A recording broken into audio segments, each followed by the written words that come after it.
Dapat sana ang Kahugot TV ay para sa mga part 2 ng mga kwentong binabasa natin sa DKB at KNDK. Kaya lang, so far, ay wala pang nagpapadala ng part 2 as far as I know. May nakita ako kaya lang it's not really so interesting. So, pasensya na, it needs to wait.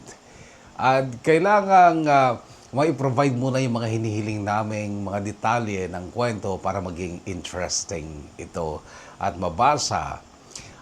Kaya naman tayo nagbasa ng basal, bago, fresh na kwento para sa Kahugot TV para lang meron pa ring upload dito.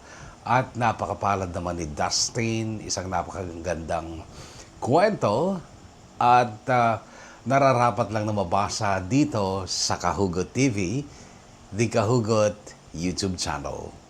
Hugutin mo, ilabas mo, i-share mo, Kahugot TV, Kahugot TV, Kahugot TV, Kahugot TV, Kahugot TV, Kahugot TV. Dear Kahugot, ako ngayon ay nasa pinakamasayang yugto ng buhay ko. Hindi ko pinangarap to. Kusa itong ibinigay sa akin ng Diyos na dati ay hindi ko lubos na kilala. Ako nga pala si Dustin, isa akong Amerikano.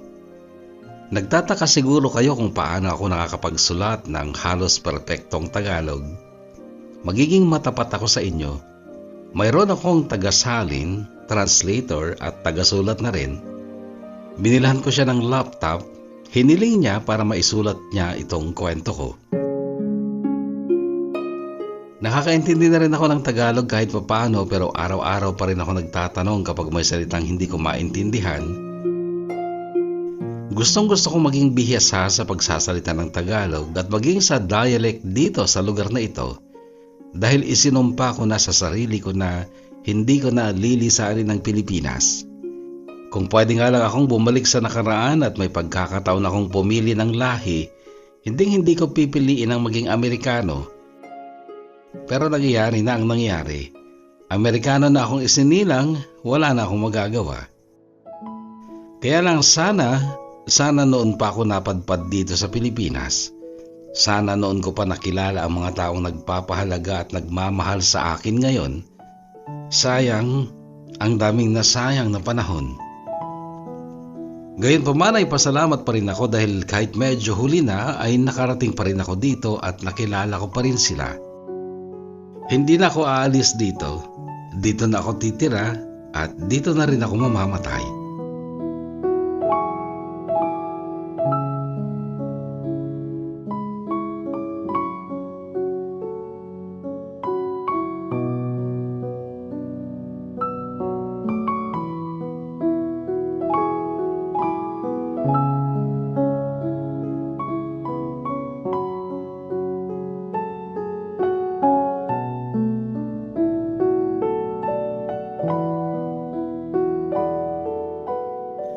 Sa paningin ng mga Pilipino ay gwapo ako. Pero syempre ang basehan ko o kung ikukumpara ko ang sarili kong itsura ay sa mga kagaya kong Amerikano at matapat kong sasabihin na ordinaryo lang ako at hindi pa nga katangkaran. Ang average height ng lalaking Amerikano ay 5'9", ako ay 5'7" lamang at hindi pa ako matalino. Lumaki akong may galit sa mundo at nagpalipat-lipat nga ako ng foster homes dahil wala akong magulang na totoo habang lumalaki ako. Ako ay 43 years old na ngayon. At sa tuwing pipilitin kong isipin ang ina ko, malabo. Dahil ayon sa unang foster parent ko ay 5 years old lang ako nung ibigay ako sa kanya ng CPS or Child Protective Service. Pero kahit malabo ay parang naaaninag ko na nag-aaway ang mami at daddy ko. Matinding away, maingay sila, nagsasakitan sila. Hanggang doon lang ang malabo kong alaala. Hindi rin ako naging mabait na bata habang lumalaki ako dahil unang araw ko pa lang sa eskwela noon ay nabully na ako dahil sa pagiging foster child ko. ampon sa inyong salita. Lumalaban ako kapag nabubuli ako kahit madalas ay natatalo ako. Lumaki akong nasanay sa sakit ng katawan, suntok, sampal, tadyak ng mga nambubuli sa akin.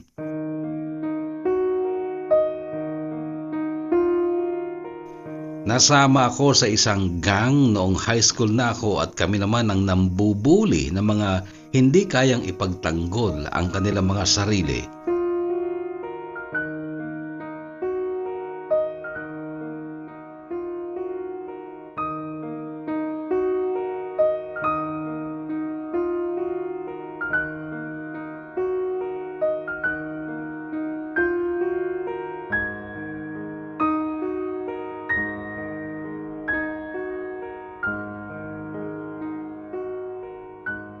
Grade 10 ako nung may mapagtripan kaming Vietnamese na schoolmate namin. Sakay kami ng pick-up truck ng leader namin si Alexander at noon ay naglalakad ang Vietnamese na yon pauwi galing ng school nang maisipan ng leader namin si Alexander na hintuan ito. Marunong sa karate ang Vietnamese at nanlaban siya pero apat kasi kami at na baseball bat siya sa binti ng isang kasama ko. Ang Billings, Montana ay hindi isang mega city gaya ng New York or LA. Ang Billings ay maliit lang na syudad at karamihan sa mga lupain sa palibot ng sentro ay mga kapatagan, maraming puno at paisa-isa lang at magkakalayo pa ang mga bahay. Ang balak ng leader naming si Alexander noon ay itali sa puno ang Vietnamese at ako ang nautusang magtali sa kanya nang biglang may nagwangwang na pulis. Nagtakbuhan sina Alexander at ako, bago makatakbo ay nasunggaban ng Vietnamese ang paa ko. Tinalian din niya ang paa ko. Noong huminto ang mga pulis ay sinabihan niya akong manahimik at umupo lang para hindi kami makita hanggang sa umalis na ang mga pulis. Tinanong ko siya kung bakit hindi siya sumigaw para masaklolohan siya ng mga pulis. Ang sabi niya, wala daw siyang tiwala sa mga pulis at ayaw din niyang malaman ng magulang niya na napatrobol na naman siya dahil mapaparusahan lang din siya ng tatay niya. Matagal kami noon sa ilalim ng punong yun. Hindi na siya nakatali at kinalag na rin niya ang tali sa paa ko at kami ay nagkukwentuhan na lang. Ikinuwento niya sa akin kung bakit sila umalis ng Vietnam at piniling mag-migrate sa Amerika. Hindi sila mahirap sa Vietnam pero mataas masyado ang ambisyon ng kanyang ama kaya pinili nilang maging dayuhan sa isang bansang may malupit at mapangmatang lahi. Siya si Phong at hindi rin siya masaya sa Amerika. Labis ang pananabik niya noon sa kanyang bansang Vietnam. Nasasabik siya sa mga kamag-anak at mga kaibigan niya at kung may nag-iisa man siyang pangarap, ito ay ang makabalik sa kanyang lupang sinilangan.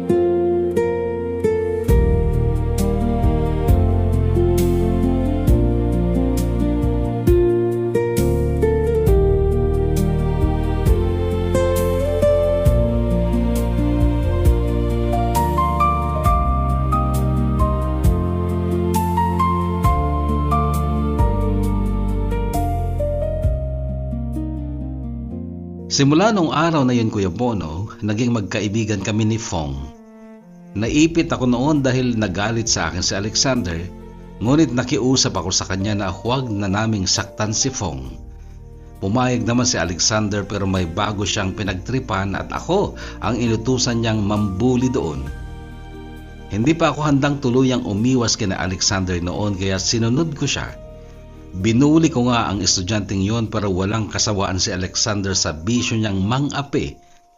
At muli nabalik kay Phong ang gigil niya at ako talaga ang gusto niyang manakit kay Phong. Hindi ko siya sinunod pero kilala ko si Alexander. Hindi siya titigil hanggat hindi niya nasusunod ang gusto niya. At iyon ang nagtulak sa akin upang lumaban na sa kanila. Kasangga ko si Phong. Natalo namin sina Alexander. Si Fong ang gumante. Ipinamalas niya ang husay niya sa Vo Vin Din, isang uri ng Vietnamese martial arts. Nagupo namin sina Alexander pero si Fong ay umiyak dahil alam niyang sasaktan siya ng kanyang ama. Sabi ko sa kanya, ako okay lang.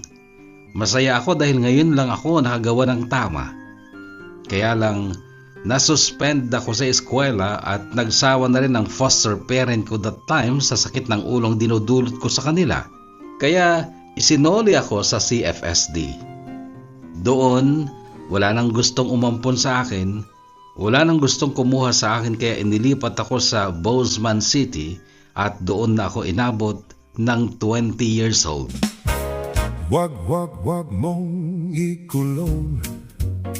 Pagbuksan mo, hugutin mo, ilabas mo ang iyong kwento. Hugutin mo, ilabas mo, kahugot ko. Ipila mo, ibahagi mo sa Kahugot TV. Kahugot TV, Kahugot TV, Kahugot TV, Kahugot TV. Kaw! Ba-do-ba-do-ba-do-di-di-di-di-ba. Kahugot TV. Pinatapos na ako ng system ng secondary school at nagtapos naman ako bago ako mag-20. Pero pagkatapos noon ay binigyan na ako ng bahagyang kalayaang i-manage ang buhay ko. Bahagya sabi ko dahil kahit nakakuha na ako noon ng trabaho, ay suportado pa rin ako ng Rich Hire Montana, ang state foster agency dahil pinakinggan ko ang kanilang mungkahi na mag-aral pa ako sa kolehiyo. Kumuha lang ako ng Associate in Computer Science. 2 taon lang yon habang nagtatrabaho ako sa Albertson, isang malaking grocery store sa Bozeman, at doon ko na nakilala ang unang babaeng nakasama ko sa buhay. Siya si Margo.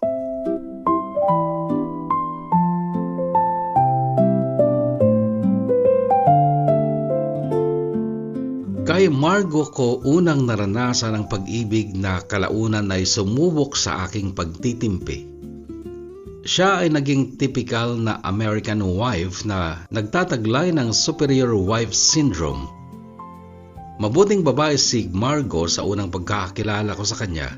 Naging magkatrabaho nga kami sa Albertson ng ilang buwan bago siya lumipat sa ibang trabaho. Sobrang mabuti siya nung una. Subalit iba pala kapag magkasama na kami sa isang bahay. Lubos ko siyang nakilala at hindi naman ako sobrang bait kaya hindi ko natiis ang kanyang makitid na pag-uugali. Siya ang nag-divorce sa akin at ginusto ko na rin yon dahil wala naman kaming anak at ayaw ko na rin siyang makasama pa sa isang bahay. Nasaktan ko si Margo physically. Suntok sa mukha na sinundan ko ng malakas na sampal dahil sa ginawa niya sa aking aso. Golden Retriever yon na wala pang 1 taong gulang. Isinakay niya sa kanyang kotse, dinala sa malayo at saka niya iniwan. Pag uwi ko ng bahay galing ng trabaho nung gabing yon ay walang Goldie na sumalubong sa akin.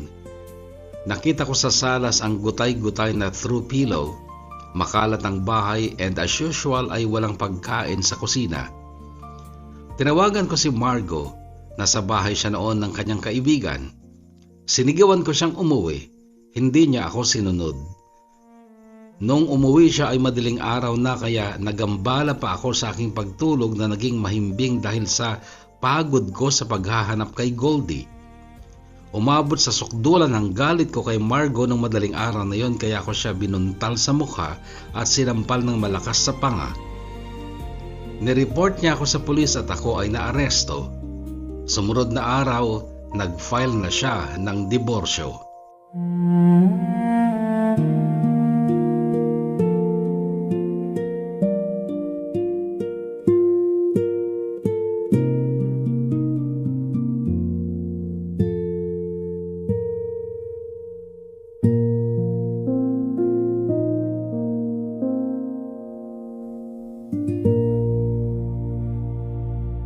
Ako ang napalayas bilang resulta ng aming divorce ni Margo.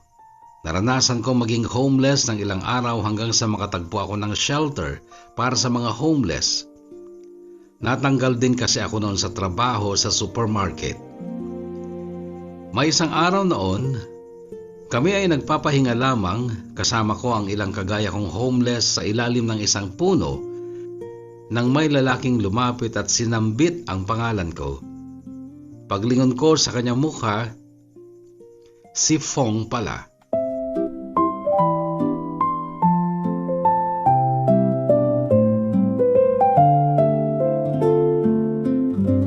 Nagkakwentuhan kami ni Fong. Ilang taon na rin kasi ang nakaraan simula nung huli kaming magkita matapos akong ma-expel sa school kung saan kami magkaklase noon sa lungsod ng Billings. Nasa Bozeman na rin siya at isa na pala siyang IT professional. Nalaman niyang nagtapos naman ako ng ComSci, associate course at iminungkahi niyang mag-apply ako sa kanilang kumpanya dahil nangangailangan daw sila ng mas maraming staff para sa expansion nila sa Missoula. Gumawa din siya ng recommendation at malaki ang naitulong noon upang matanggap nga ako sa trabaho at nalipat na rin ako ng syudad. Ako ay napunta na sa Missoula.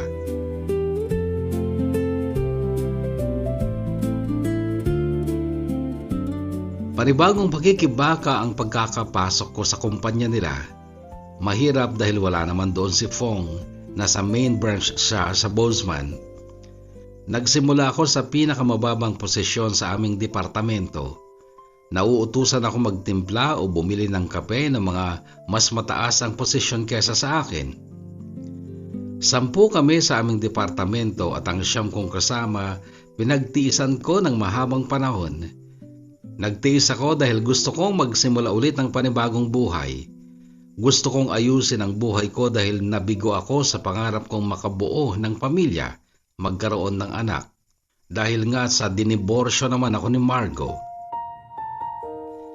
Bilang isang bata na lumaki sa mga foster homes ay naging likas sa akin ang mangarap ng buo at matatag na pamilya. Ngunit yon ay hindi na ibigay ni Margo dahil masyado siyang self-centered. Hindi nga niya ako pinapayagang makatalik siya noon kapag wala akong kondom. Nahumaling siya sa fashion, naging magastos ang maintenance niya para sa kanyang katawan habang napapabayaan ang kanyang mga simpleng obligasyon sa aming bahay. Mas gusto niyang kasama lagi ang mga kaibigan niyang kagaya niyang makikiri at makikitid ang mga utak. Laging madumi, makalat ang aming bahay noon kahit na dadalawa lang kaming nakatira dahil pinalayas nga niya ang aso na binili ko at itinuring kong parang anak ko. Nasira ulit ang buhay na sinimulan kong ayusin dahil kay Margo. Mabuti na lamang at natagpon ako ni Fong, tinulungan niya ako. Hindi ko makakalimutan ang araw na yon na inalok ako ni Fong ng tulong. Noon ko unang napatunayan na kapag gumawa ka ng mabuti sa iyong kapwa ay lagi kang masusuklian ng kabutihan. Kaya lang noong mga panahong yon ay wala akong relihiyon. Ang turo tungkol sa mabuting karma ay narinig ko lang kay Fong. Siya ay Buddhist at wala din silang Diyos na sinasamba. Mas naniniwala sila sa cause and effect. Pero noong ako ay 12 taong gulang ay nasa bahay ako ng mag-asawang Katoliko. Sila noon ang aking foster parents, subalit namatay sa car accident ang lalaki. Nawalan ng kakayahan ang foster mom ko para alagaan ako kaya isinuli ako sa state foster service. Kaya nalipat na naman ako ng ibang foster home. Sa pagtira ko sa tahanan ng mag-asawang Katoliko noon ay bahagya kong nakilala si Jesus Christ at iba pang santo. Bahagya lang dahil nga hindi naman ako nagtagal sa kanila. Pero hindi ko makakalimutan ang mga pagkakataong nakikita ko ang mag-asawa na taimtim na nagdadasal sa altar sa loob ng bahay at syempre ang ilang beses ding pag-attend namin sa mga misa. So bali sa aking kabataan ay 2 relihiyon ang nakilala ko. Catholicism at Buddhism dahil kay Fong. At noong 28 years old na ako at nabubuhay ng mag-isa sa Missoula, nagsisikap ulit magsimula at mangarap ay may bahagi sa akin ng paghahanap ng relihiyon na makakatulong sa akin sa pagkumpleto ng aking pagkatao. At nakilala ko naman si Sandra na isang LDS or Latter-day Saint. Dito sa Pilipinas ay Mormon kung tawagin nyo. Maganda si Sandra, matamis at sincero lagi ang kanyang ngiti at kagaya ko ay galing din siya sa divorce. Ayon kay Sandra, pinagtagpo daw kami ng Diyos upang magsama. Naniwala ako sa kanya dahil maka-Diyos siya at taos-puso ang nakikita kong pakikisama niya sa aming kongregasyon. Kaibigan siya ng lahat at dahil nga sa kanya ay nakipagkaibigan na rin ako sa lahat. Natuto akong makisalamuha at ilan sa mga bago kong kaibigan noon ay kinakutsaba ko pa para sa aking surprise proposal kay Sandra upang kami ay makasal. Ginanap yon isang umaga ng linggo sa aming simbahan at maluha-luha si Sandra na tinanggap ang aking proposal. Kaya nga kami ay nakasal. Kasal na kalaunan ay naging nakakasakal.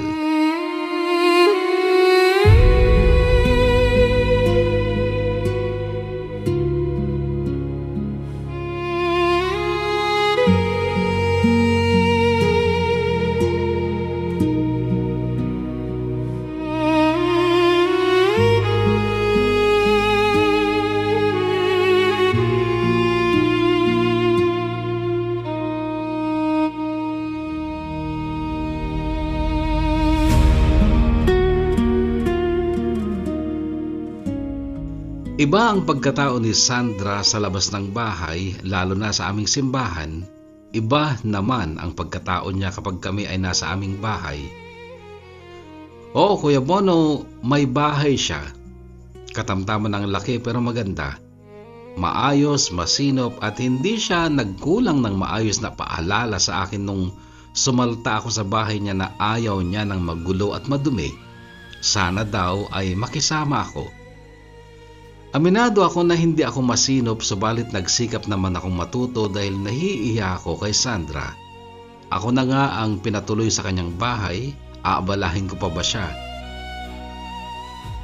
Kaya lang dahil hindi nga ako likas na masinop ay may mga konting pagkakamali ako at ako ay kanyang napapagalitan. Bagay na ikinapapahiya ko naman. Isang bagay pa ang kakaiba kay Sandra bilang Amerikana ay hindi siya mainit sa kama. Maraming pagkakataong ako ay nangalabit ngunit tinanggihan niya ako. Tila ba may pandidiri siya sa akin. Nagtaka ako dahil malinis naman ako sa aking katawan. Maganda pa naman noon ang pangangatawan ko kahit hindi ako nag-gym. Noon ay nagpasensya na lamang ako. Inisip ko na lang na hindi pare-pareho ang mga babae. Si Margo kasi nung okay pa kami ay mainit siya sa pakikipagtalik. Yung mga napapanood nyo sa mga porn movies, kayang gawin lahat yon ni Margo. Ngunit hindi ko nga siya maaaring ihambing kay Sandra dahil iba si Sandra. Inisip ko na rin ang kanyang pagiging makadiyos ang dahilan kung bakit hindi siya mahilig. Yun ang ipinalagay ko sa aking isipan sa loob ng 16 na buwan, subalit hindi pala yun ang totoong dahilan. Ang totoong dahilan ay mayroon siyang ibang gusto at matagal niya na itong karelasyon ng lihim. Isang lalaking kasama namin sa aming kongregasyon, isang lalaking may asawa at mga anak na.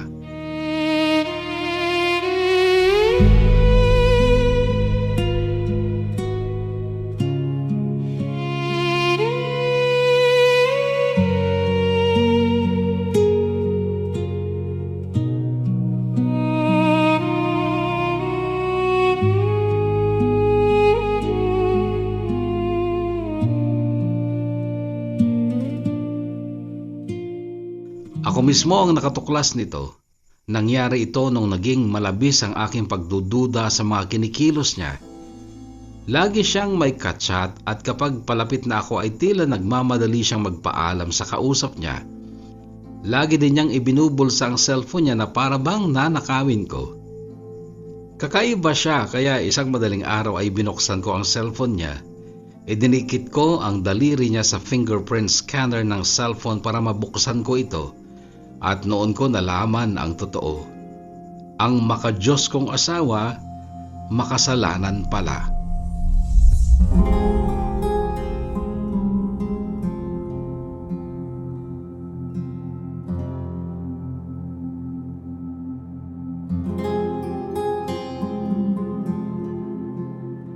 Malaki ang gulo sa katinoan ng isip ang dinulot ng paghihiwalay namin ng aking unang asawang si Margo. Naabala rin ako ng husto sa mga court hearings noong kasagsagan ng aming annulment o divorce. Maraming masasakit na salita ang aking nabitawan at narinig din kay Margo at ayaw ko nang mangyari sa amin yun ni Sandra kaya kinausap ko na lamang si Sandra ng masinsinan at kalmado. Umiyak siya sa paghingi ng tawad sa akin. Akala daw niya maiiwasan niya si David kapag may asawa na siya pero hindi pala dahil malabis daw pala niya itong minamahal. Hindi ko na sinumbatan si Sandra. Sabi ko sa kanya kung ako ang nasa kalagayan niya ay magagawa ko rin yun. Mas matimbang kasi sa aming mga Amerikano ang sigaw ng puso kesa ano paman. Isa pa, sa aming bansa nga ay normal lang ang divorce. Umaabot sa 1 milyon taon-taon ang nagdi-divorce sa Amerika. 1,800 to 2,000 na kaso araw-araw ang pinafile sa mga korte.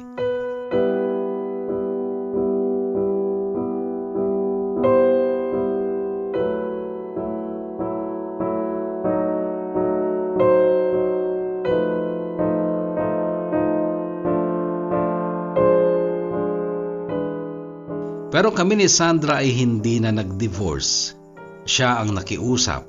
Lumuhod pa siya sa harap ko na maghiwalay na lang daw kami kung ayaw ko na talaga sa kanya pero hindi na kami lilikha ng ingay dahil siya ay tiyak na maieskandalo lalo na sa aming kongregasyon.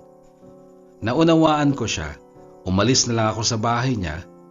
Mahal ko siya sa totoo lang, Kuya Bono, subalit alam kong hindi na tamang manatili pa ako sa piling niya sa kabila ng katotohanang mayroon siyang mahal na iba at doon siya maligaya kahit na bawal at nagnanakaw lamang sila ng pagkakataong magkasama.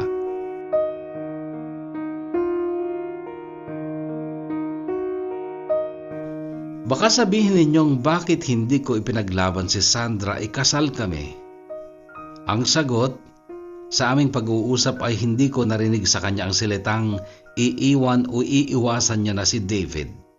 Isa pa, nakatira ako sa bahay niya.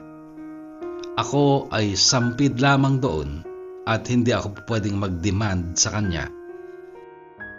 Pero nagawa kong tanungin si Sandra kung sa aming halos 2 taon ding pagsasama ay minahal ba niya ako kahit papano.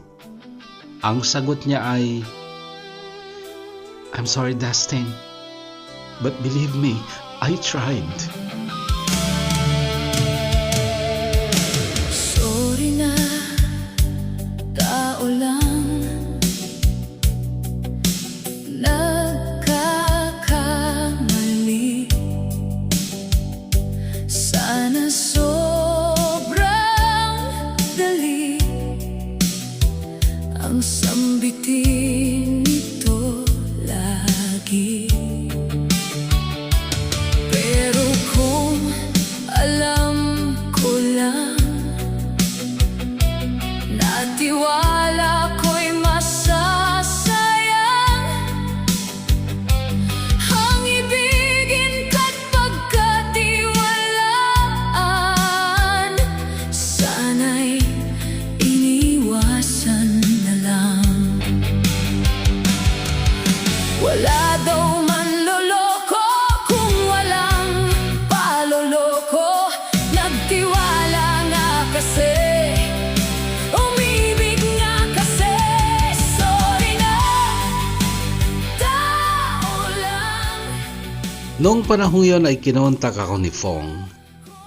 Siya noon ay pauwi na sa kanila sa Vietnam. Tinupad niya na ang kanyang pangarap na umuwi sa kanyang bansang sinilangan. Tinawagan niya ako upang direktang irekomenda sa kanilang kumpanya na ako ang papalit sa posisyon niya At yun nga ang nangyari, Kuya Bono. Bumalik ako sa Bozeman at tumira sa isang apartment complex sa Twin Lakes Avenue at doon ay nakilala ko si Patty.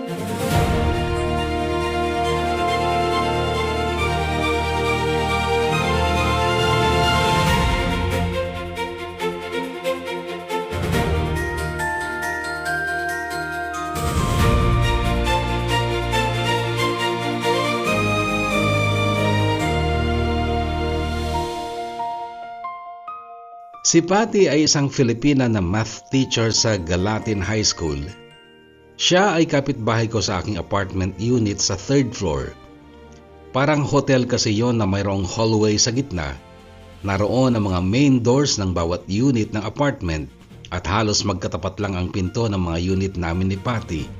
Kashare niya sa kanyang unit ang kanyang kaibigan, si Leslie na isa namang nurse. Pero si Leslie ay may asawa na.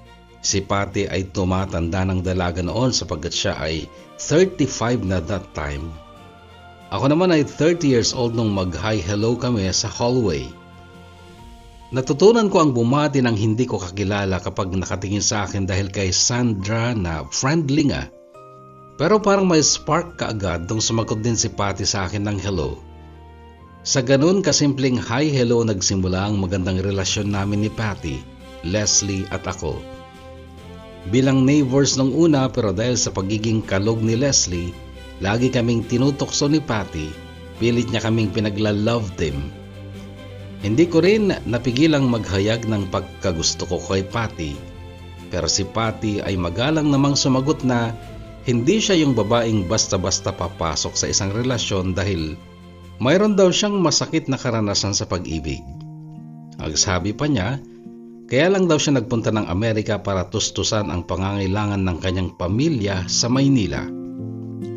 You might think I'm corny but I have a better word for that, Dustin. I'm an old-fashioned Filipina. I'm conservative.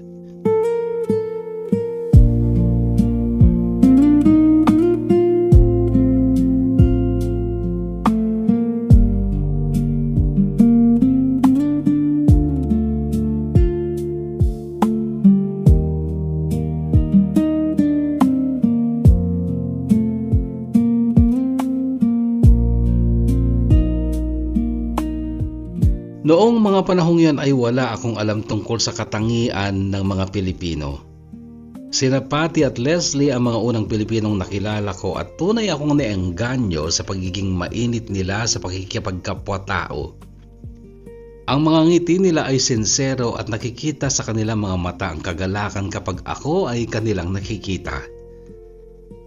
Noong maramdaman kong umiibig na ako kay Patty at hiniling ko ang opinyon ni Leslie tungkol doon, kung tama bang gumawa ako ng hakbang para magustuhan din ako ni Patty, noon tinalakay sa akin ni Leslie ang tungkol sa courtship o panliligaw, lalo na sa mga kagaya nga ni Patty na conservative.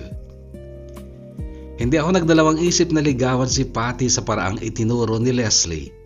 Bumili ako ng bulaklak at tsokolate at dala ko ang mga ito nung gabing sinimulan ko ang panliligaw kay Patty. Pero noon din ay kinausap ako ni Patty. Sinabi niyang hindi daw ako ang kauna-unahang Amerikano na nagtangkang paibigin siya. Kung gusto daw talaga niyang mag-asawa ng Amerikano, noon pa daw sana siya nag-asawa. Masakit sa akin ang katagang binitawan niya. Kung sa Pilipinong lalaki nga daw ay hindi niya na kayang magtiwala, sa Amerikano pa daw kaya.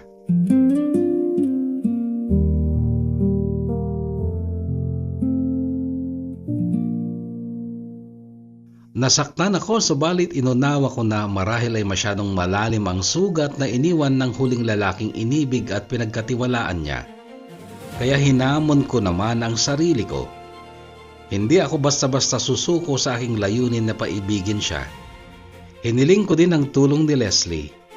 Ginawa ko ang sarili ko na bahagi na talaga ng araw-araw nilang buhay. Sinabi ko na sa kanila na ako kakain ng dinner tuwing gabi at makikihati ako sa budget nila sa pagkain. Malugod na pumayag si Leslie. Noong mga panahong walang driver ang ospital para sunduin si Leslie ay nagpresenta ako Alas 5 ng umaga hinahatid ko siya.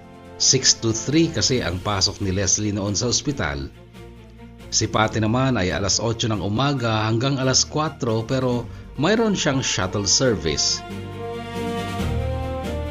Ang pakikishare ko ng dinner sa kanila ay hindi lang upang hindi na ako maabala sa pagkain ko tuwing gabi, kundi upang regular nga ako na maging bahagi ng araw-araw nilang buhay. Aminado ako na nanibago ako sa kanilang pagkain nung una. Hindi ako kumakain ng kanin noon pero syempre natutunan ko, kasabay din ang porsigido kong pag-aaral ng kanilang lingwahe. Kapag weekend ay nag-grocery kami pagkatapos naming mamasyal. Maraming nakakatuwa tungkol sa kanila at natutuwa talaga ako dahil hindi sila napapagod na magbigay ng sagot sa bawat tanong ko. Binigyan ako ni Patty ng maliit na English-Tagalog dictionary at sa office kapag walang masyadong trabaho or tuwing break ay nagbabasa ako ng dictionary. Kumuha din ako ng maliit na notebook sa office at naglilista ako ng mga Tagalog words bawat araw at sinasaulo ko ang mga ito.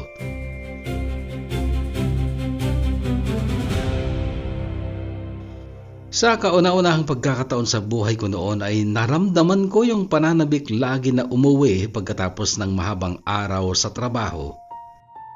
Nais ko silang makasama, sina Leslie at Patty. Nais ko nang marinig ang mga boses nila, ang kanilang masiglang tawa.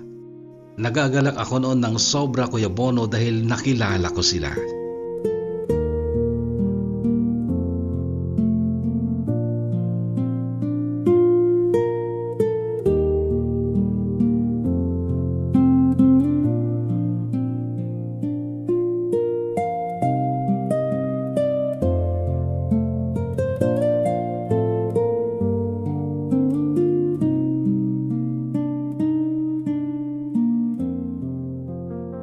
Unti-unti rin ay nalaman ko ang kwento ng buhay ni Patty na maging si Leslie ay hindi pala alam.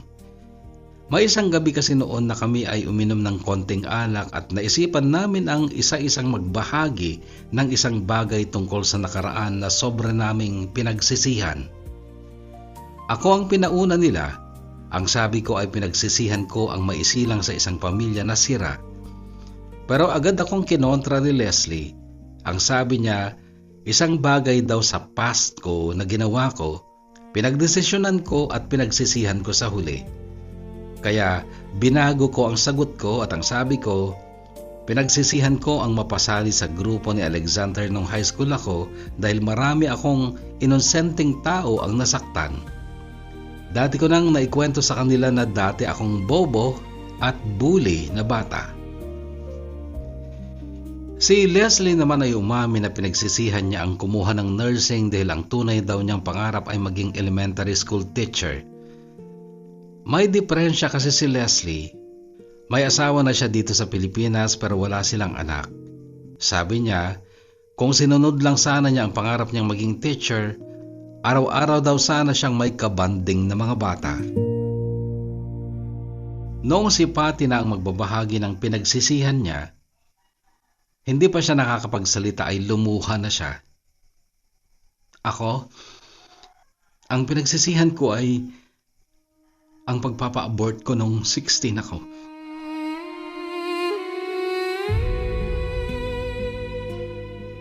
May dalaga o binatang anak na sana ako ngayon. Niyakap siya ni Leslie. Ako naman ay hinawakan ko ang kamay niya. Ikinuwento niya. Kagustuhan ng nanay niya ang ipalaglagang bata dahil nag-aaral pa siya noon at siya lang bilang panganay na anak at pinakamatalino pa ang inaasahan ng magulang niya para makaahon sila sa kahirapan ng buhay nila sa Maynila.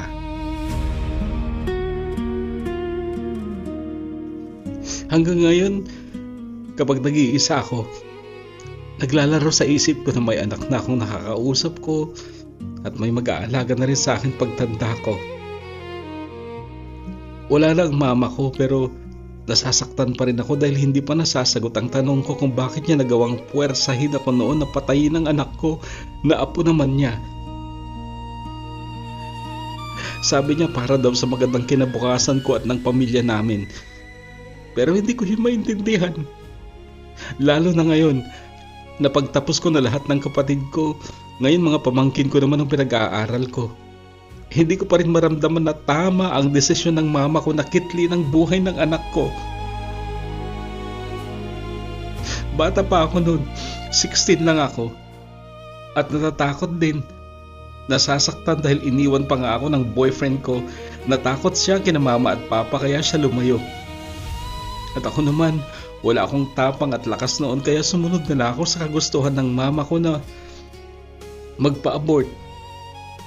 Pero hanggang ngayon talaga, hindi ko maunawaan si mama.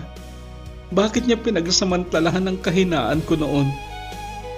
Ako, hindi ako masamang babae para patayin ang sarili kong anak. Pero bakit si mama? Bakit niya yun nagawa?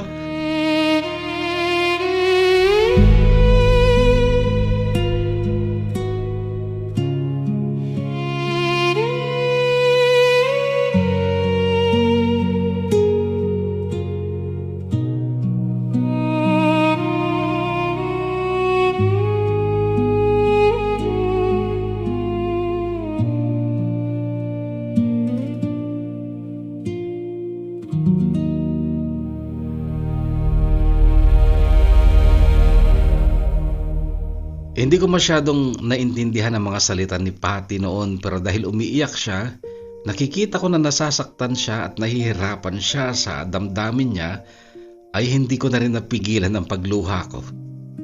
Hindi ako iyakin na tao, Kuya Bono, pero noon talagang gabing yun ay maraming luha ang umagos sa mga mata ko dahil sa awa ko kay Patty. Gusto ko siyang iyakapin noon pero ang nagawa ko lang ay hawakan ang kamay niya.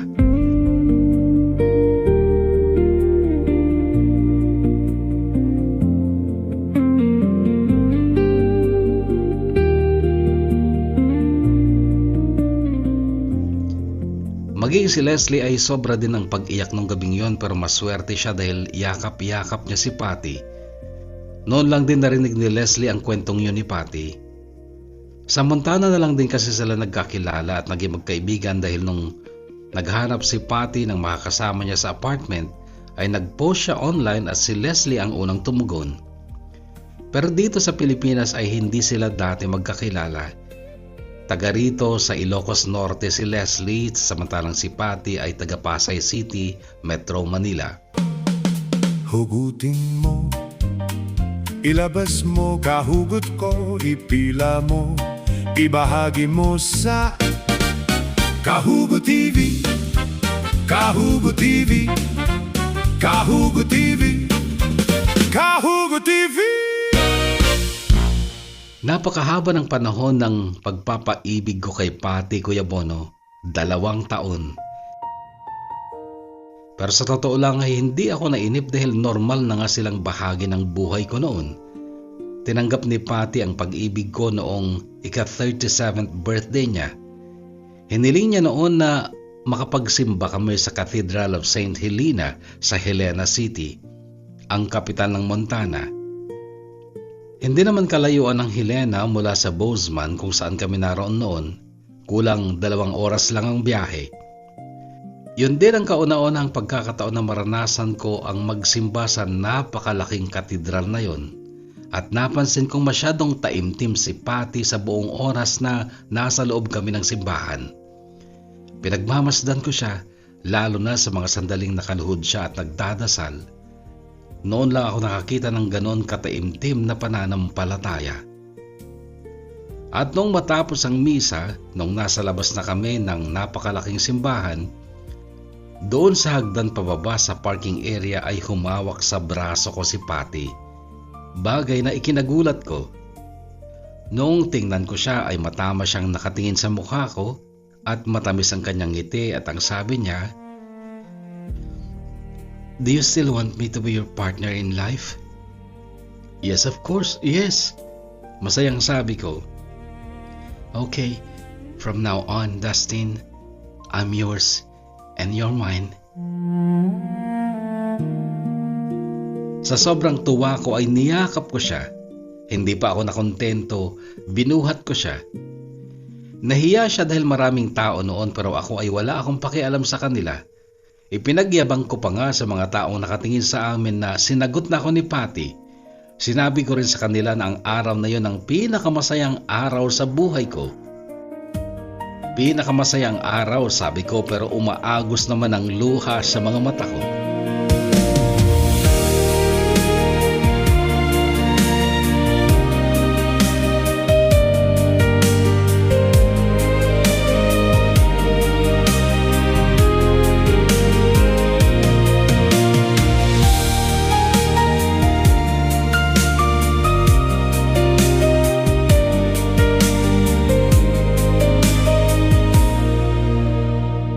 Dalawang buwan pa ang lumipas simula nung maging kami ni Patty nang may mangyari sa amin, yung pagkakaloob niya ng kanyang katawan sa akin. Pero yun ay naging simula ng mas malalim naming relasyon. Binulungan ako ni Leslie na dapat sa unang mansari namin ni Patty ay sorpresahin ko siya. Ang ginawa ko, bago siya lumabas ng school nila nung hapon na yon ay nagpunta ako. Nagdala ako ng napakalaking bouquet of red roses at hinintay ko siya sa napakalawak na lawn sa tapat ng Galatin High School. Hindi actually lawn yon, kundi malawak na bakanting lote na tinubuan ng maliliit na damo, parang carpet grass. Doon ako naghintay, nakasalampak ako paharap sa school building nila. Noong maglabasa ng mga estudyante, pinagtitinginan nila ako dahil habang nakaupo ako sa damuhan, hawak ko din ng patayo ang bouquet at mas mataas ito sa akin. Parang nakatayong bouquet na may tao sa likod, kaya nagtitinginan sila. Hanggang sa 3 babaeng estudyante ang lumapit at tinanong ako kung sinong hinihintay ko. Sinabi ko naman. Kinilig sila bigla. Teacher daw nila si Patty. Ang ginawa nila ay bumalik sila sa loob ng school at hinanap si Patty. Paglabas nila ay kasama na nila si Patty. Noon ay tumayo na ako at si Patty naman ay masayang lumapit sa akin. Nagpapalakpakan ang mga estudyante noon. Napakasaya ng araw na yon, lalo na ako dahil noon ko lang naranasan yon. Noon ko lang nagawang maging sobrang proud na ipakita sa isang babae kung gaano ko siya kamahal at kung gaano siya kahalaga sa akin.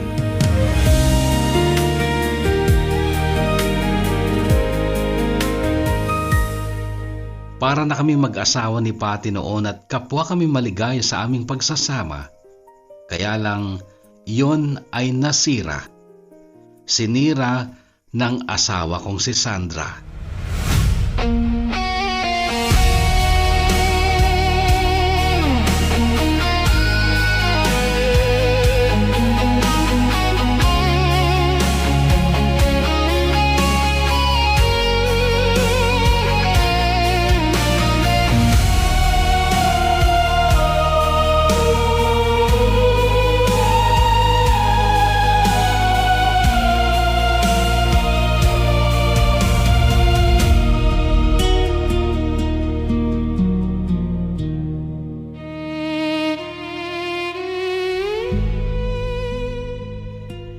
Sa totoo lang talaga, nawala sa isip ko na hindi pala kami divorce ni Sandra. At sumulpot siya upang pauwiin ako sa bahay niya at magsimula daw ulit kami. Hindi ako pumayag. Akala ko magiging mabait na babae pa rin si Sandra, pero tumapang siya at binantaan niya si Patty na idedemanda niya at titiyakin daw niyang magbabayad ng mahal si Patty.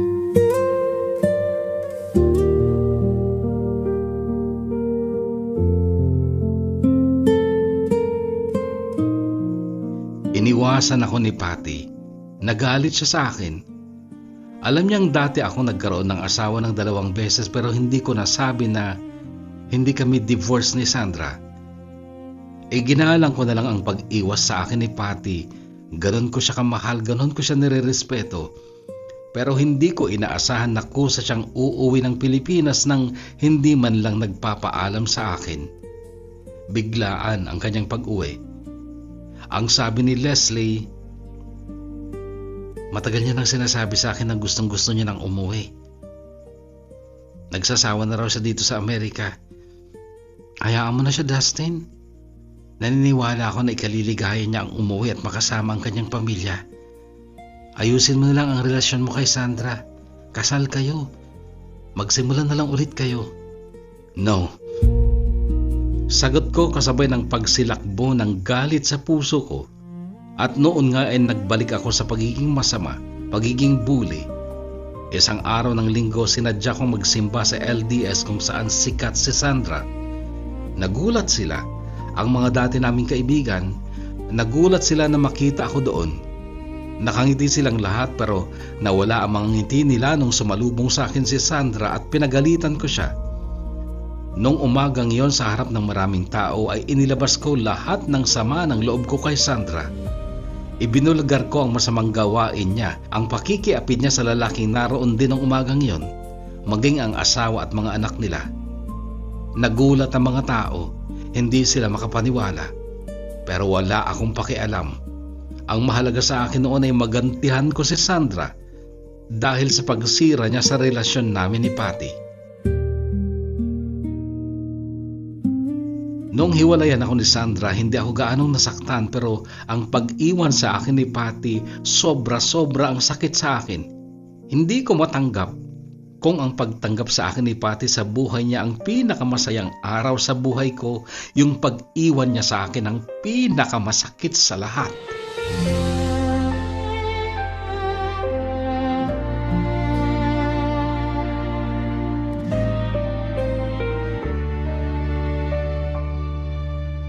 Ayaw ko ng gabi, masyadong mapanakit. Mula noong mawala ka, bawat gabi may pagluha. Maliwanag, madilim, itong bahay ay ganon pa rin. Nagdadalamhati, sa'yo'y nananabik. Ang paglisan mo'y nag-iwan ng pain.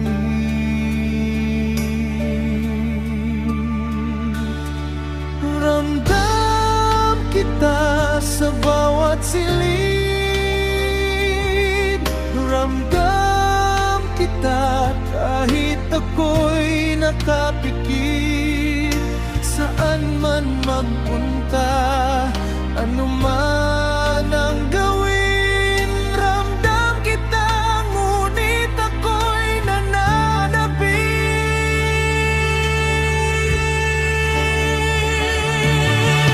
Bakit ba ang sakit ng iyong pag-alis? Kailan ba masasanay sa lahat ng sakit? Kailan ba matatanggap na wala ka nag-iling?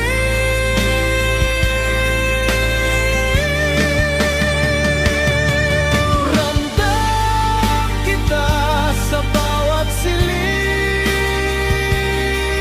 Ramdam kita kahit ako'y nakapikit.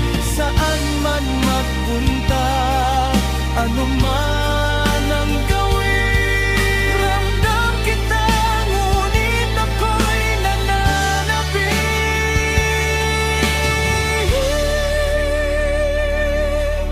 Ramdam kita.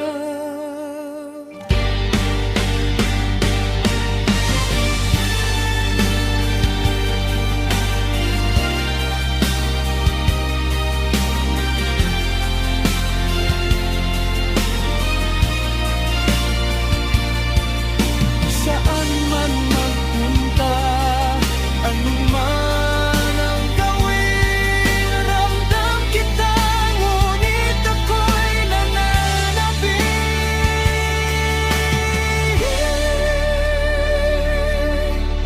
Bayaw ko ng gabi, masyadong makanakit.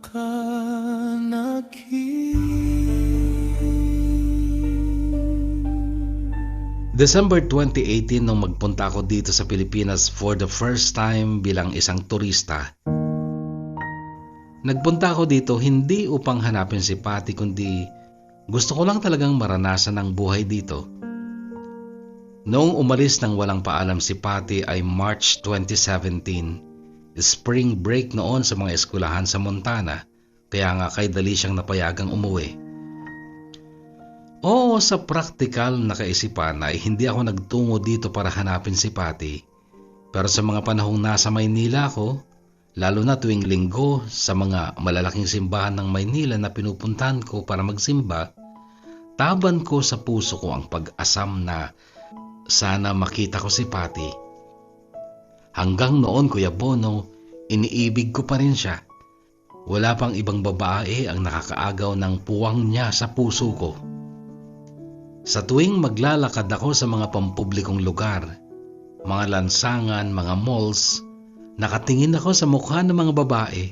Halos lahat sila nakatingin sa akin, bumabati ng hello o kaya tumatango, kumikindat. Hindi ganun sa Amerika.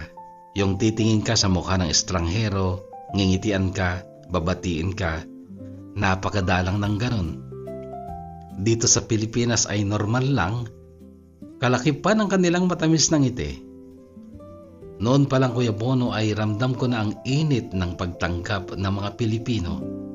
Kakaiba nga kayo.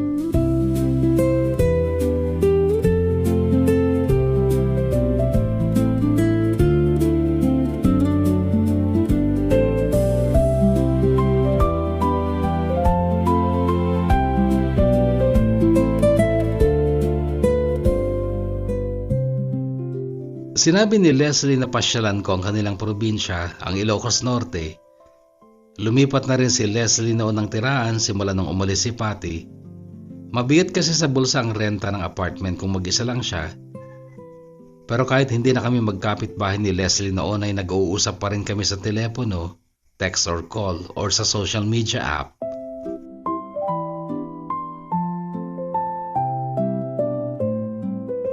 Sobrang pinaghandaan ng pamilya ni Leslie ang pagdating ko sa kanila sa Lawag City.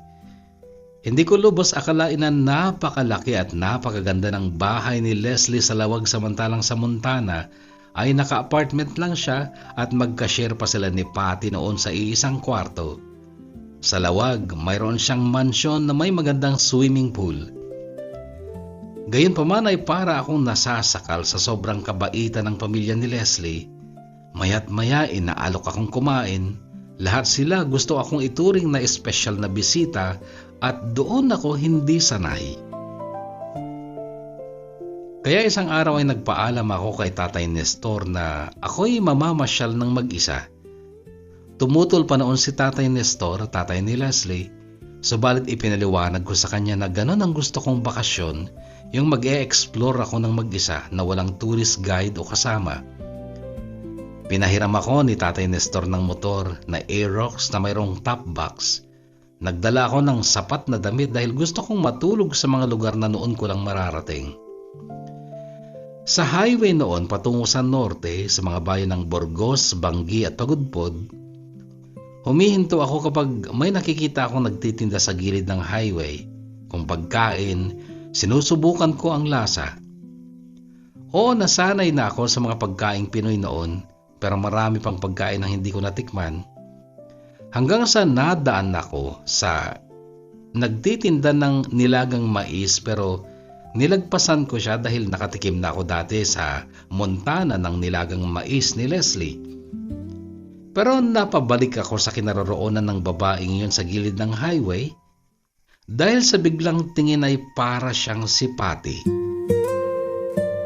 Binalikan ko at gusto ko talagang maniwala na si Patty ngayon dahil maging ang kanyang ngiti ay pareho. Sabi ko baka umitim lang si Patty. Kaya lang nung mag-hello ako, narinig ko ang boses niya, hindi pala siya si Patty. At nung matitigan ko ng husto ang mukha niya, ay parang lumalayo ang itsura niya sa itsura ni Patty. Naisip ko, palatandaan pa rin yun na nasasabik talaga ako kay Patty. Gayunpaman ay nakilala ko ang babaeng yon. Siya si Marina, isang single mom, at siya ay inibig ko, Kuya Bono.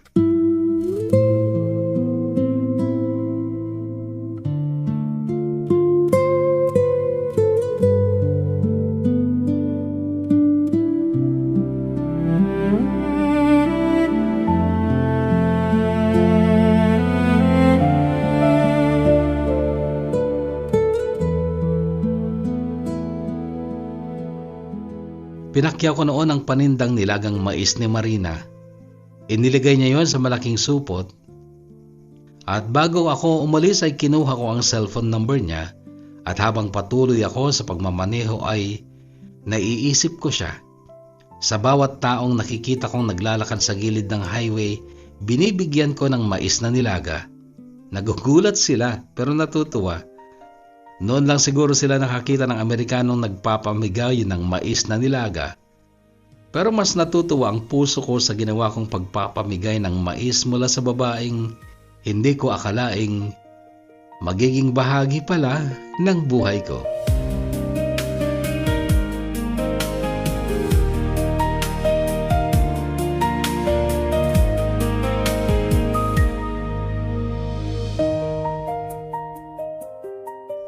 Kinagabihan ay nag-check-in ako sa Pagudpod. Single detached A-frame cottage ang tinulugan ko at pasado 9:00, napakatahimik na ng paligid at naalala ko si Patty.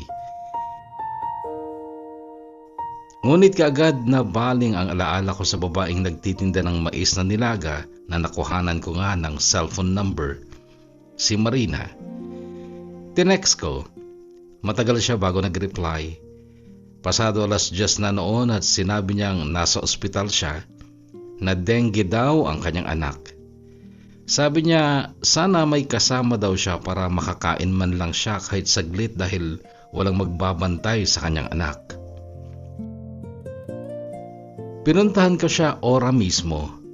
Nasa Bangi District Hospital siya noon at hindi siya makapaniwalang makikita niya nga ako doon at may dala na akong pagkain niya.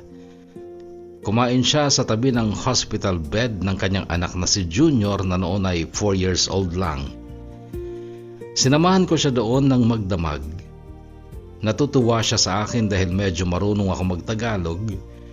Siya man din daw kasi ay hindi gaanong marunong magtagalog dahil purong Ilocana siya. Alas 4 nang lumabas ako ng ospital upang maghanap ng matutuluyang hotel.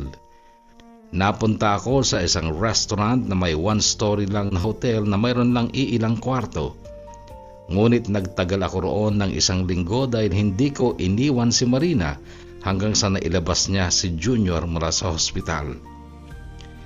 Inihatid ko sila dito sa kanilang barangay na nasa pagitan ng Bangi at Dumalneg. Kaya lang may alitan pala sila ng nag-iisa niyang kapatid na si Manang Marcela. Kaya hindi man lang sinamahan si Marina ni Manang Marcela o sino man sa mga anak niya. Nanghihiram daw kasi ng pera si Manang Marcela kay Marina pero hindi napahiram ni Marina si Manang Marcela. Kailangan daw ni Manang Marcela ng pera dahil nag-a-apply sa abroad ang panganay niyang anak.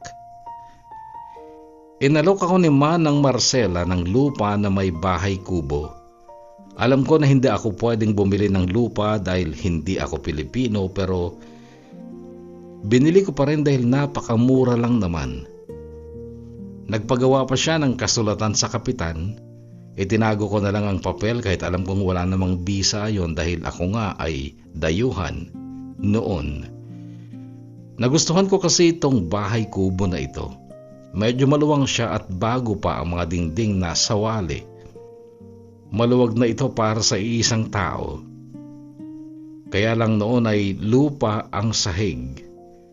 Mayroon itong katabing mayabong na puno ng mangga at sa tabi ng mangga ay mayroon pang sapa at higit sa lahat, malapit lang ito sa bahay ni Marina.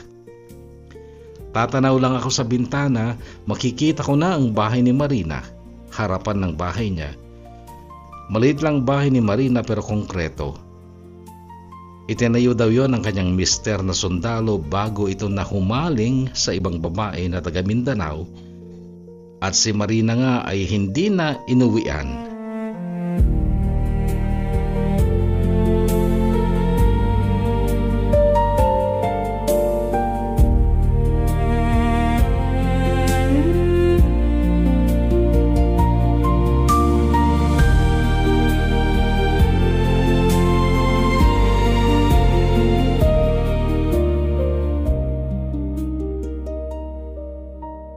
Okay lang kami ni Marina nung nasa ospital pa kami. Pero nung nandito na kami sa kanilang barangay, pansin kong naaasiwa siya. Lalo na nung bilhin ko na nga itong kubo. Para bang ayaw niyang manatili ako dito. Tinanong ko siya ng diretsahan kung ikinahihiya niya ako. Pinaulit-ulit nga lang niya ang tanong ko, English kasi. Hanggang sa naisipan kong mag-Google Translate na lang. Sa wakas ay naunawaan niya at ang sagot niya, hindi naman sa ikinahihiya kita, Dustin, pero may asawa kasi ako. Oo, nandun na siya sa babae niya sa Mindanao pero hindi kami legal na hiwalay kaya mag-asawa pa rin kami. At kung napapansin mo, ibang makatingin ng mga tao dito. Siguradong pinagchichismisan na nila tayo kaya kung pwede lang sana ako makiusap sa iyo na medyo huwag tayong maging malapit masyado. Kung pwede lang sana, Dustin.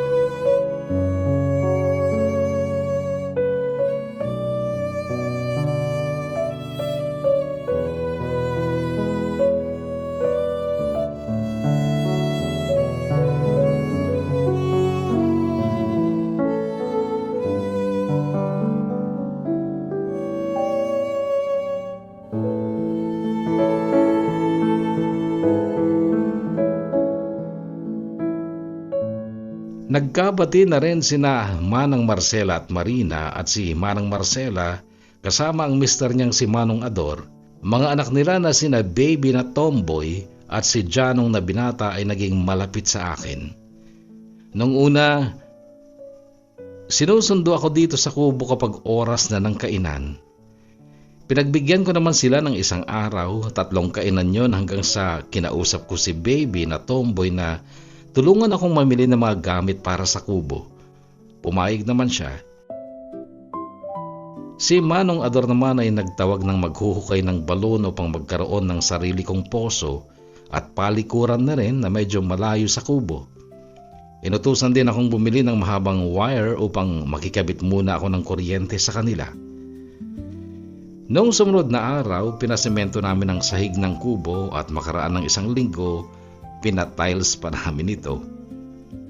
Napakababait nila Kuya Bono, ang pamilya ni Manong Ador at Manang Marcela. Kahit hindi ko sila naiintindihan dahil Ilocano nga sila at madalang sila magtagalog, kampante ako sa kanila.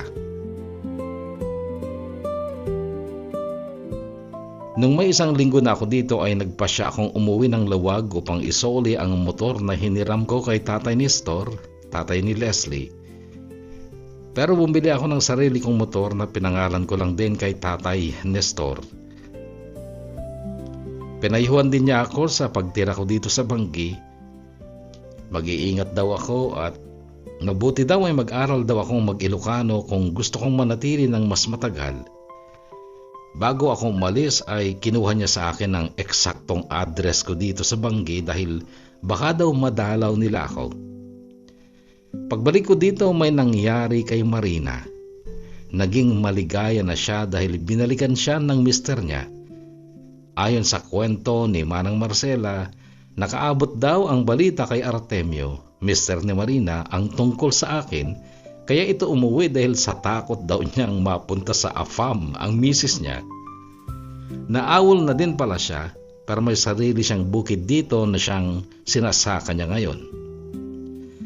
Kalaunan Kuya Bono ay naging kaibigan ko rin si Artemio.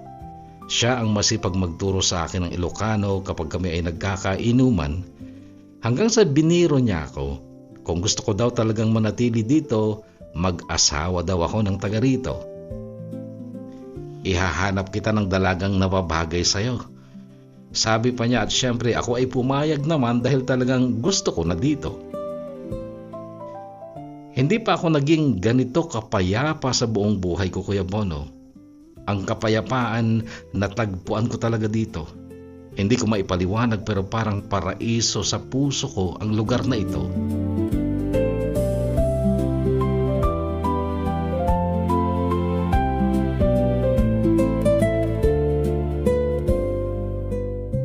Ako ang nagluluto ng pagkain ko. Naging eksperto na nga ako sa pagluto ng pinakbet con liempo. Recipe yon ni Leslie na itinuro niya sa akin noong magkakasama pa kami sa Montana. Hindi ko gusto nung una dahil sa bagoong pero nakita kong gustong gusto ni Patty. Paboritong paborito niya kaya pinilit ko ring gustuhin hanggang sa magustuhan ko na nga din at ngayon paborito ko na rin. Lalo na kung mas marami ang ampalaya at bagas ng kamote. Sweet potato yon sa English. At isang tanghali nga ay pinakbet con liempo ang niluto ko pero walang kamote. Madami akong niluto dahil ayon kay Baby, ang tomboy na anak ni Manang Marcela ay darating ang magulang ng kaibigan niya na magbebenta sa akin ng reaper. Iyon ay makina na ginagamit sa pag-aani ng palay. Si Janong daw, kuya ni Baby, ang magiging operator ng reaper at tiyak daw kaming kikita sa anihan. Kaya lang hindi naman natuloy ang dating ng mga ito kaya't kami lang ni Baby ang kakain sa niluto kong pinakbet con liempo. Sabi ni Baby, mauubos daw namin yun dahil masarap kasing kumain talaga dito. Lalo na't kapag umaga at tanghali. Mayroon kasi kaming dining set dito sa ilalim ng punong mangga. Ang dining set na ito ay gawa sa kawayan, mesa pati mga upuan.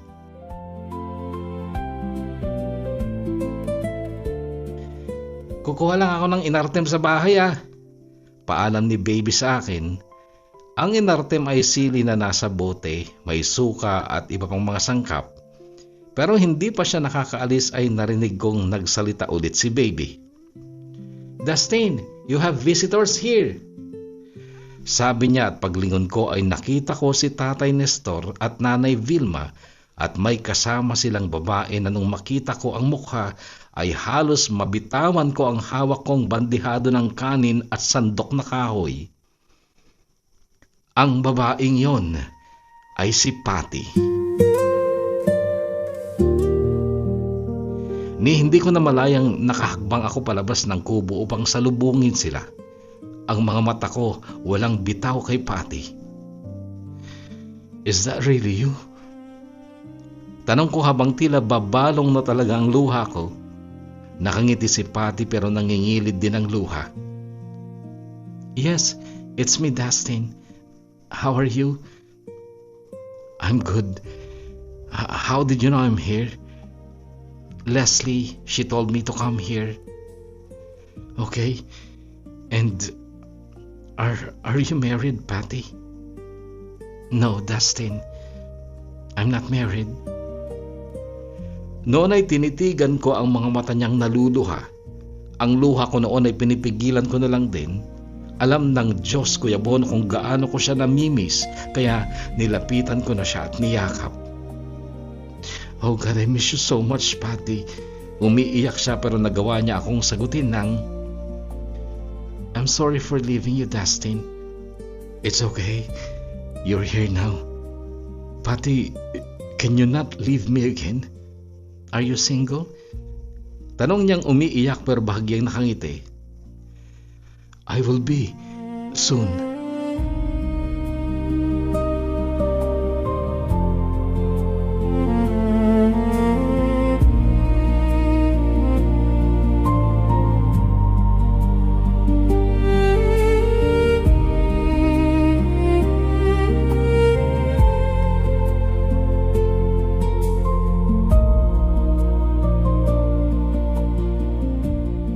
March 2019, bumalik ako ng Amerika upang makipag-divorce kay Sandra.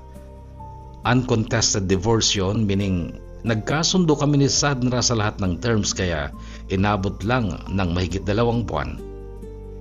Inayos ko ang proper resignation ko sa aking kumpanya at tinanggap ang lahat ng benefits na inilaan sa akin.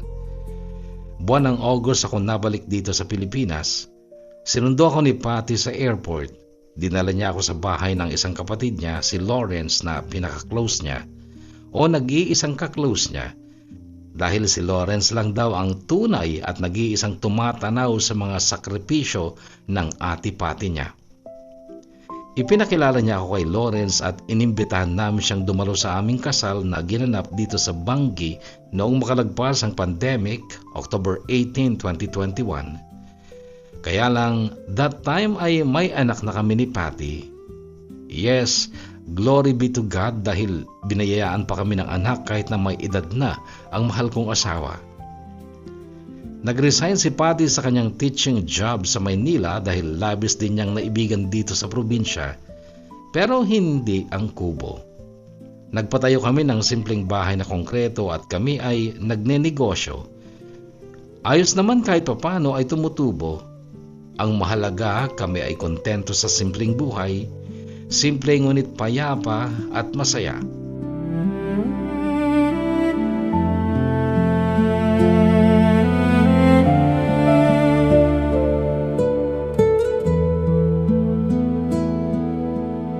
Hindi ko ito pinangarap o hiniling sa Diyos, Kuya Bono. Kusa itong ibinigay sa akin kaya't labis akong nagpapasalamat. Sino ang mag-aakalang mula sa isang batang Amerikanong lumaking walang magulang, naging bully, ay mapapadpad ako dito at masayang mamumuhay ng payapa kasama ang mga taong mahal ko at minamahal ako. Napapalibutan ako ng magagandang tanawin at mga tunay na kaibigan. At alam mo Kuya Bono, parang ganito rin ang buhay ni Phong ngayon sa Vietnam. Settled na rin siya sa kanyang sariling bayan, masaya sa simpleng buhay kasama ang kanyang asawa at 2 anak. Hanggang dito na lang Kuya Bono at maraming salamat sa pagbabasa at maraming salamat din sa aking translator at encoder. Walang iba kundi ang pinakapoging tomboy ng Bangi, si Baby. Gumagalang, Dustin. Itinuring mong biyaya pagdating niya sa iyong buhay. Pasasalamat ay walang katapusan. Sa lungkot at sa ligaya, pag-iibigan ay naging ganap. Ngunit pagsubok ay hindi kinaya. Masakit man sa dibdib ang magpaalam, ngunit kailangang tanggapin.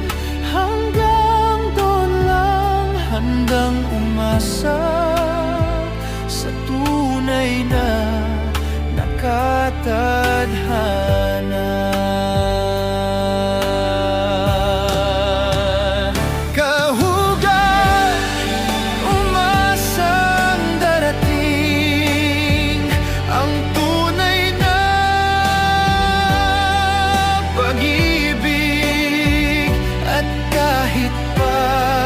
Masaktan kang muli, paulit-ulit man pagluha, pag-asa'y wag iwawaglit. Hugot mo'y isigaw, palayain at isatinig.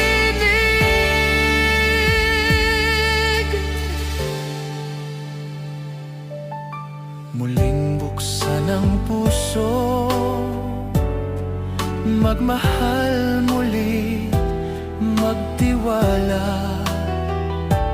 Aral ng nakaraay, magsilbing gabay. Lahat tayo'y dumanas ng pait at kabiguan. Tandaan na ang buhay ay sadyang ganyan. Kaya tumasang may tunay na nakatadhana.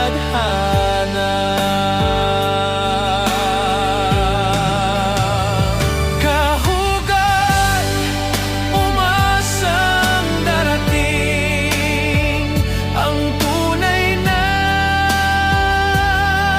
pag-ibig. At kahit pa masaktan kang muli, paulit-ulit man pagluha, pag-asa'y wag iwawaglit. Hugot mo'y isigaw, palayain at isatinig. Kalungkutan ay mayroong hangganan, pagdurusa ay may katapusan. Muli kang ngingiti, puso'y magdidiwang. Tadhana ng pag-ibig ay darating, sa'yo ay darating. Kahugat, umasang darating ang tunay na pag-ibig. At kahit pa masaktan kang muli, paulit-ulit man pagluha, pag-asa'y wag iwawaglit. Hugot mo'y isigaw, palayain at isatinig.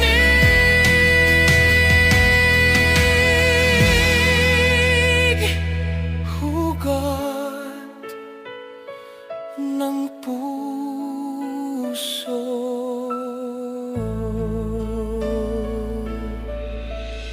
Hello Dustin, maraming salamat for sharing your story and Baby actually. Si Baby talaga ang addict daw sa ating programa. Baby, thank you so much. Alam mo Baby, hindi ko matandaan kung meron na tayong nabasang kwento mula sa mga gaya mo. Kaya sana baka gusto mo i-consider naman na i-share yung kwento mo. Hindi yung taga-sulat ka lang, taga-translate ka lang ng kwento ng iba. Pero maraming salamat pa rin sapagkat napakaganda ng kwento ni Dustin. And Dustin, thank you so much. Okay?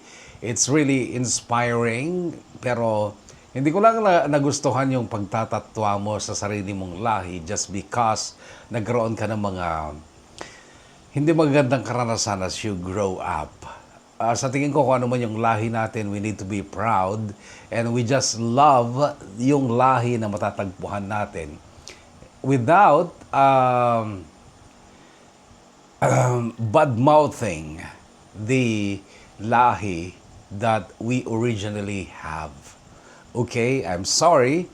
Kaya lang ayoko kasing may mga kahugot na sasang-ayon sa'yo sa pagtatatwa ng sarili mong lahi.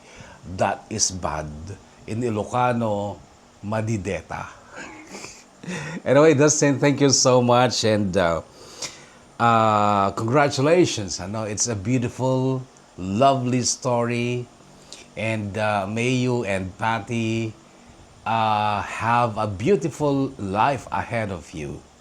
Your love deserves to flourish. At sana ay madagdagan pa ang inyong anak. Dustin Agyamanak. Okay? At ilan sa ating mga shoutout mula sa nagdaang kwento. Kwento ni AP, part 2. Buong kwento yata ito. Gia Fe Lamoste, shoutout to you. Ganun din kay Jake Kusipag. Cherisa Kafugawan, thank you. Kimi Ordan, premium mate pala ay si Kimi Ordan. Hi sa'yo. Faina Gabriel, shoutout to you. And Ariga, thanks. Gusay much papabono bagong upload ni AP. Sabi naman ni Rainy Mirode. RV Yabut, shoutout to you dyan sa Taiwan. And Dayan, shoutout to you. Jeneline Mangulad, shoutout to you. Salamat at salamat AP. It's been really a while. Maria Katrina Fugaban, hi Kuya Boro, shoutout po sa may Kabagan Isabela, Lukilo Kabagan Isabela sa Talosig, Fugaban families. And Manhid 9277, shoutout to you. Hunter Pangumalate, uy may update si AP. Andito pala si Hunter Pangumalate, shoutout sa iyo. And salamat, may update pa, shoutout rin ako Kuya Bono, sabi naman ni Samuel Galupo. Pa-shoutout idol from Ifugao, listening here in Hermosa, Bataan. The name is Nomer Gaspar. And Ana Marie Pineda, shoutout to you. Joyce Ann Balanza. Oh my God, thank you Kuya Bono. Ito na ang hinihintay kong update, kwento ni AP. And Chris Den 27, una kong napakinggan ito dito sa channel mo, Kuya Bono. Actually, ang unang YouTube version ni AP ay hindi ako ang nag-upload. Ibang tao. Kasi that time na nauso ang pag-upload ng mga kwentong nabasa ko nung nasa radyo pa ako, that time ay nasa gitnang silangan ako. Sila nila Tina, sino pa ba? Sila Jacob, lahat yan, lahat ng sumikat sa YouTube, hindi ako ang nag-upload. Ibang tao. Siguro someone who listens to my radio show back then, tapos nire-record niya, then finally, naisip niyang i-upload. Thank you, whoever you are. At Yakanis MJ, shout out to you. Jake Kusipag also shout out to you. Finally, AP, sana okay pa rin ang ending ng update na to, sabi ni May. Creepil Mock. Hi, finally, thank you, sabi ni Dora Pans Vlog. Ito na talagang inaabangan ko pa. Shoutout naman Kuya Boro here in Hong Kong from Quirino Province. It's Agnes Ignacio, shoutout to you. Sherwin Damian ng Ilocos Sur, shoutout sa iyo dyan. Shoutout sa family ko dyan sa Pilipinas, Anog and Peralta families, mula kay Rowena Peralta. And Grace Sherwin Ablao, shoutout to you. Ang tagal ko inaabangan ang kwento ni AP, paulit-ulit ko na lang pinapakinggan yung dating kwento niya. Ayun, nalobat yung ating mic, pasensya na. Kaya ito na, nag-iba na yung tunog. Pasensya na mga kahugot. And again, Dustin, maraming salamat for sharing your beautiful story regards to your wife, Tati, sa inyong anak din. And Janong baby, kay Manang Marcela, also to Manong Ador. And ganun na rin kay Marina. At sa lahat dyan sa inyong lugar, maraming salamat sa pagkikinig. Lalo na baby, maraming salamat sa pag-i-impluensya sa iyong mga kaibigan na makinig din sa ating programa. Thank you so much. At again, Orion Media Story ang baby awang pa iti tumboy na nag-send sa ito story kanyari. Hindi ko lang alam kung meron na, sa dami kasi hindi ko na matandaan, pero gusto ko marinig ang kwento mo, baby.